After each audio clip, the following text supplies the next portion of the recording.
What's going on, everybody? It's your observant lineman. And now we know the facts of the matter regarding the situation with the Pittsburgh Steelers and having Antwon Rose Jr.'s name on the back of their helmets. Now, obviously, it's made headlines over the last few days that Al Villanueva and Marquise Pouncey have both chosen to take his name off the back of their helmets.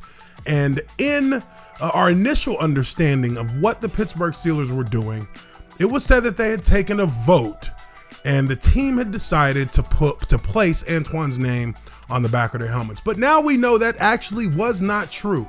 By way of Minkah Fitzpatrick, one of the key players on the Pittsburgh Steelers defense, came out, actually enlightened us with more information regarding how that entire situation played out. And in this video, Minkah comes out and says that this was a decision that was made upstairs. This was not a decision that was a consensus by the players on the team.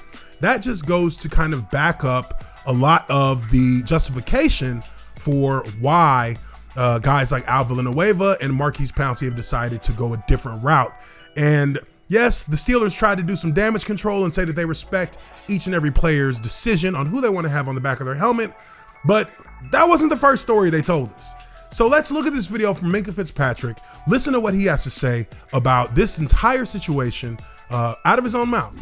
No, we talked briefly about it. But it was mostly made from people on the upstairs and everything else like that. Don't know exactly who, don't know exactly how. But we did, we knew that we were going to have somebody in the back of our helmets, and it wasn't exactly clear on what it was going to be. So, yeah, it was mostly made by everyone upstairs. Now, not only that, but Vince Williams, linebacker for the Pittsburgh Steelers, also put an Instagram post out there to the world where he actually addresses this situation as well. And come to find out, none of the players really were sure about what was going on in regards to who was going to be on the back of their helmet. The players didn't pick Antwon Rose to be on the back of their helmet. The Steelers front office, the Steelers head honcho decided to put Antwon Rose on the back of the Steelers helmets. Basically, I was under the impression that you could put whatever you want on your helmet. That's what I was under the impression. I ain't even noticed. I ain't even look at the back of my helmet. So I don't know. I mean, it probably could have been some confusion though. I ain't know. This was way different than Chicago though. The Chicago situation was way different. My whole shtick is I don't really care for real, to be honest with you. I don't care what Al had on the back of his helmet. I don't care. He could have put that shit on the front of his helmet. I don't really care at all, to be honest with you. As long as he lining up at left tackle and he blocking people and bends upright and we ain't got to go through another bendless season, I don't give a damn if you wore a baseball helmet. I could care less. Like, you know what I mean? Like, that ain't none of my business. Do whatever you want to do, bro. Just show up to play football. So this just kind of brings full circle the entire situation in my eyes. The players have not been given the information that would set them up to understand what it was they were getting behind. And the players were not really of the mindset of knowing who it was going to be on their helmet to begin with. And as you can see, a lot of the players are starting to reverse their perspective on who it is they're going to put on the back of their helmet.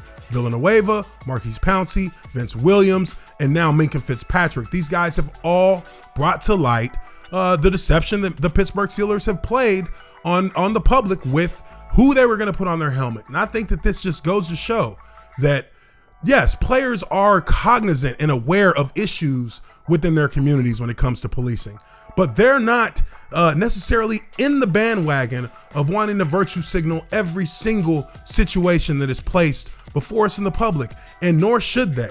These guys are grown men. They have their own minds. They can think for themselves, and they don't really need to have people in an office wearing suits telling them who and what messages they should get behind. Because at the end of the day, these guys are athletes, and we want to play ball. The guys want to play football. They're not so concerned that they want to stop and halt everything that's going on with their season to put these people on some kind of pedestal that maybe they don't necessarily deserve to have. These guys are really pawns in a much larger strategic operation that the NFL has taken upon itself to be a part of. But let me know what you guys think. Leave your comments down below. What's next? Do you anticipate more players coming out against some of the people that are being singled out in these social justice initiatives? Leave your comments down below. Make sure you hit the like button if you like this video, and subscribe to the Observant Lineman, Uche Nwaneri, if you haven't already done so. I appreciate you guys so much for checking out this video, and I will catch you all on the next one. Peace.